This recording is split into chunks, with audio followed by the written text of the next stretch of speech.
Skarloey had been to the works to be mended. He felt much better. Rusty the Diesel was helping him off his rail car. Skarloey hadn't met the little diesel before. Rusty seems a kindly sort of engine, he thought to himself. I help to mend the line and do odd jobs, explained Rusty. I hear everyone is looking forward to seeing you again. Come on.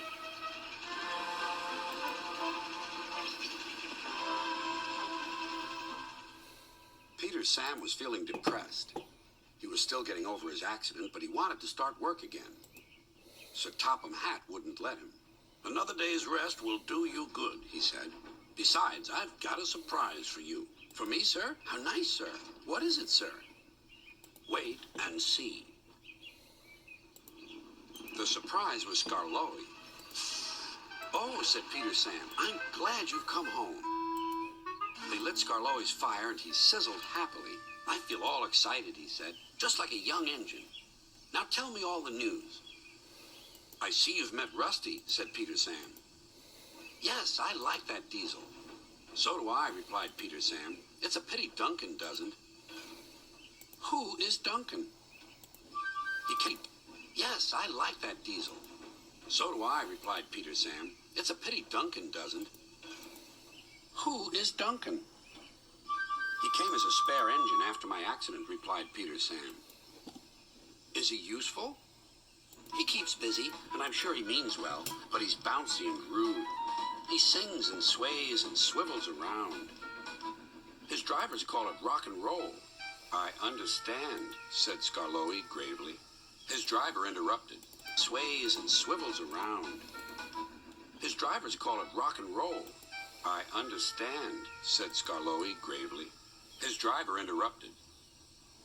Duncan has done it again. He's stuck in a tunnel. Rock and roll. I understand, said Skarloey gravely.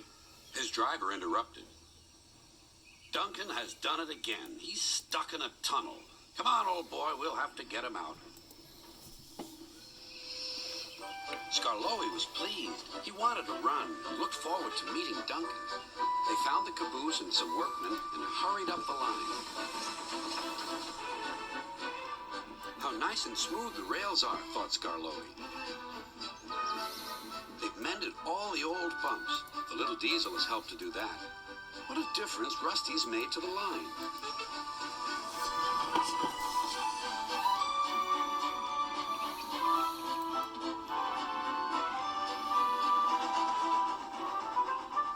Quite soon they found Duncan. He was stuck at the far end of the tunnel, and he was very cross. I'm a plain, blunt engine. I speak as I find. Tunnels should be tunnels and not rabbit holes. This railway is no good at all. I'm a plain, blunt engine. I speak as I find. Tunnels should be tunnels and not rabbit holes. This railway is no good at all. Don't be silly, snapped his driver. This tunnel is quite big enough for engines who don't rock and roll. It took a long time to clear away the rocks and set Duncan free again.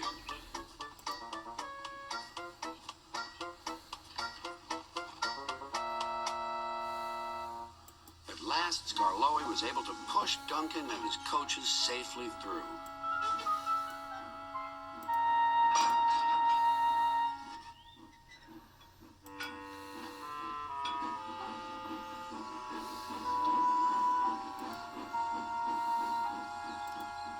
The caboose was left on the siding, and the workmen stayed to make sure everything was safe.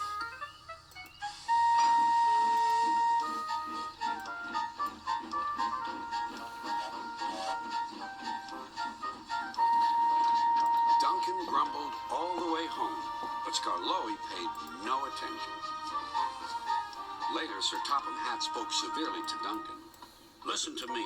There is nothing wrong with that tunnel. You stuck in it because you tried to do rock and roll.